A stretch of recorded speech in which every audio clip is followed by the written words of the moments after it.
संवाद विद प्रीति चौहान पे आपका स्वागत है। यदि आप चैनल पर नए हैं तो कृपया इसे सब्सक्राइब कीजिए और बेल आइकन को प्रेस करके ऑल पर क्लिक कीजिए ताकि आपको आने वाले वीडियोस की नोटिफिकेशन सही समय पर मिलती रहे। नमस्कार, आज हम बात करेंगे श्रीमद् भगवत गीता जी के दूसरे अध्याय के 20वें श्लोक की। जैसा कि 19वें श्लोक में श्री कृष्ण अर्जुन से कहते हैं कि शरीर ही तो अविनाशी है, और साथ ही में वह यह बताते हैं कि ना यह किसी को मारता है और ना ही यह किसी के द्वारा मारा जाता है। तो शरीर ही को अविनाशी क्यों कहा? इसे नहीं मार सकते या यह मर नहीं सकता, ऐसा क्यों कहा? यह समझाने के लिए श्लोक 20 है। श्लोक 20 में श्री कृष्ण अर्जुन से कहते हैं, न जायते म्रियते वा कदाचिन्नायं भूत्वा भविता वा न भूय अजो नित्य शाश्वतो अयं पुराणो न हन्यते हन्यमाने शरीरे। जैसे आपने देखा, इस श्लोक का अर्थ यह है कि यह शरीरी कभी जन्म नहीं लेता, इसलिए यह कभी मरता नहीं। यह उत्पन्न होकर फिर से होने वाला भी नहीं है। यह अजय है। अजय शब्द का प्रयोग हुआ। अजय मतलब अजन्मा। नित्य, नित्य मतलब निरंतर। तो यह अजन्मा है, यह निरंतर है, यह शाश्वत है, यह पुराण है। पुराण मतलब सनातन है।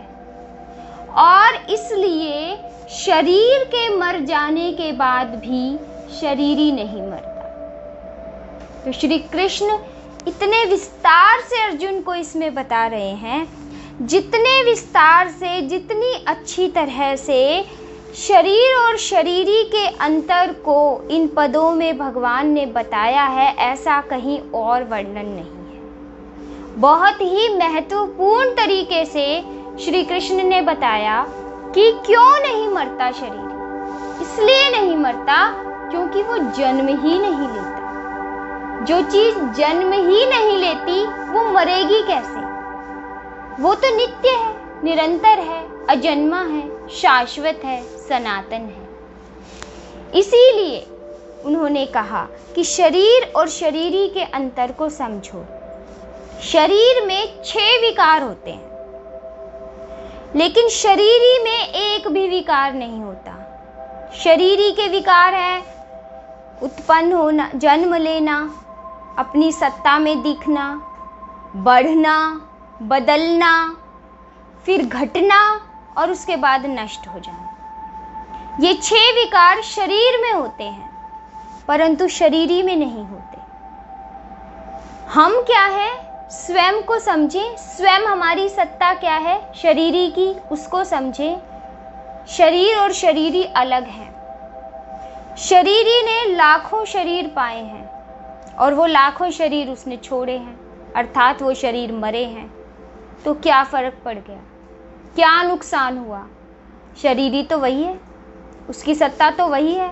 और यह शरीर भी जब छूटेगा, यह देह भी जब छूटेगी, तब भी शरीरी को क्या फर्क पड़ेगा? कुछ नहीं। उसकी सत्ता में तो कोई परिवर्तन नहीं आएगा। तो यह समझो अर्जुन कि ये शरीर हैं जो ये शरीरी से अलग हैं, क्योंकि शरीरी जन्मता ही नहीं। वो इतना शाश्वत है, इतना सनातन है।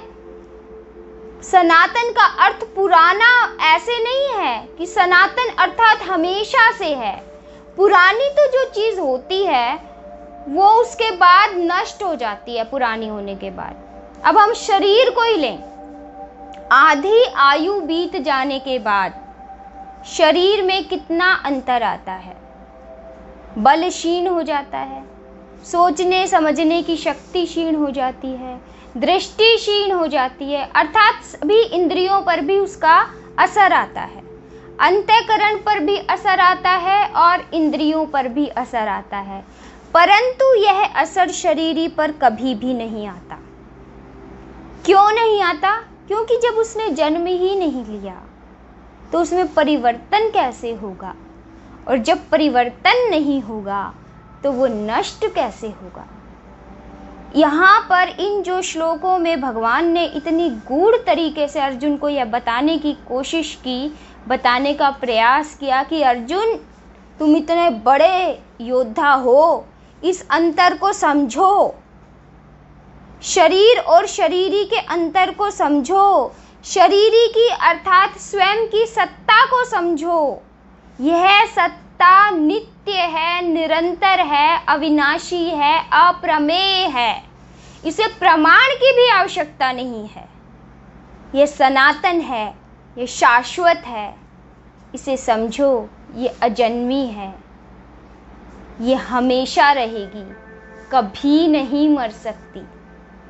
इतनी गूढ़ बातें इस श्लोक में श्री कृष्ण ने हमें समझाई जीवन के बारे में कि क्यों शोक करते हो, किसके लिए शोक करते हो।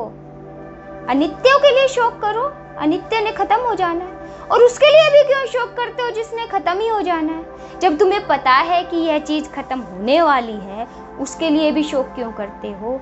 और देह के लिए और शरीर के लिए और किस लिए शोक करते हो। अरे लाखों शरीर इस शरीरी ने बदले हैं, परंतु इसकी सत्ता शाश्वत है, इसकी सत्ता सनातन है, वो कभी नहीं बदली। तो उसको देखो, उस पर अपना ध्यान केंद्रित करो। और इसी क्रम में आगे उन्हें समझाते हुए श्री कृष्ण क्या कहते हैं वो हम आपको अगले श्लोक में बताएंगे। तब तक आप गीता जी अवश्य पढ़िए। जय श्री कृष्ण।